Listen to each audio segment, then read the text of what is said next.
you know, that's the kind of lock-in you get where it's like you're the last one to pick, and all your friends are like, pick your champion, and you're running. But if we end up going till, I don't know, 100 CS, we're going to see 369 has a lot more mana in the tank and can probably take more trades in the long run.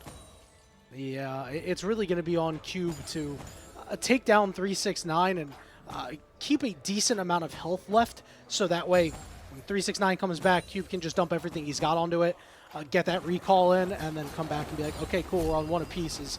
You already see Cube going in, forcing the barrier out from 369 and doing a whole lot of damage. Yeah, so I think so far 3 Qs landed successfully from Cube. He also dodged 369 phosphorus bomb with the Valkyrie forward. So some nice little mechanics coming through from Cube, just knowing exactly what he needs to do to win out on this matchup. He's clearly got the stream open on his second monitor so that he knows what the win conditions are. But we're already starting to see that, you know, Cube's mana a little bit lower overall. 369 has enough in the tank to probably keep it going.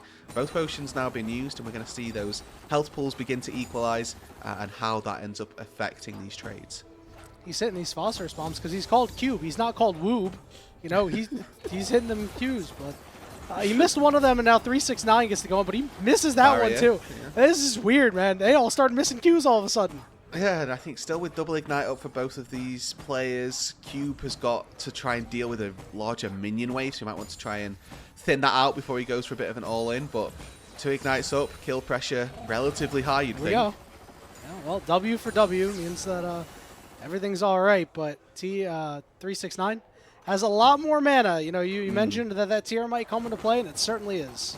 Yeah, I mean, I'm going to keep it a stack right now. The difference between these two players is not 45 mana, but it's certainly what... 369 now has that tier ahead of Cube, so see if that actually ends up mattering at all by the time we get down to it. I don't really think we're going to see any Muramanas come out, to be honest. No. I mean, currently, right, 369 has a strict advantage because he has that extra mana pool, and now they're matched for items. There's 125 health that Cube has got stacked up in that health potion that will be in his favor if they end up needing the time to pop those potions.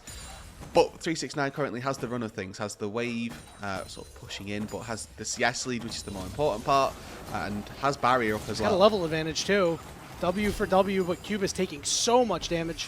Force the barrier again. And that nice little big one just to capitalize that trade. Yeah, so ignite for barrier now, and then by extension, they're both going to have both of those summoner spells, respectively, if Cube goes for an engage as well. You can see, though, down on experience. Now with that level 8, should be looking to stay at least a little bit even with the farm. Yeah, it's so hard for him to touch the wave because 369 at any moment can just W in, and if he's just a little bit faster than Cube, and Cube's a little slow to react, you'll be just missing so much HP. I love it. He's trying to zone him off the wave here. Yeah, I mean, if you can slow play this, can just end up going for the 100 CS. I don't know that there's particularly been one of those just yet, but when we get around to maybe the end part of this game, Cube's going to have to go for an all-in, and I think that's what the recall's for. The issue is going for an all-in at this stage. It's going to be down experience, and the difference in levels might end up being enough to allow 369 to win that all-in. And if he just also matches the base, he's not going to get... He's going to be very valuable. And as 369 here, this feels like a concession of, okay, as long as he doesn't kill me, I'm going to win in CS, so I can just take plated steel caps, let him farm to his heart's content, because I'm going to be able to farm as well, and he's not going to be able to kill me.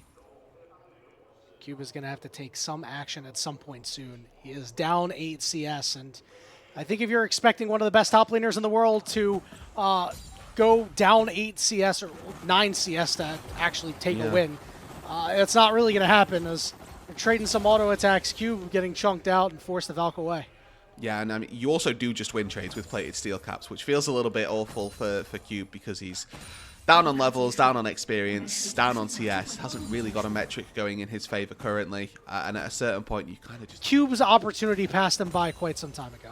Yeah, and I think with the Ring of Fire, I guess this really decentivizes backing from here on in, because they're losing out now on the opportunity to do so. Shout out Observers, man, this is really cool.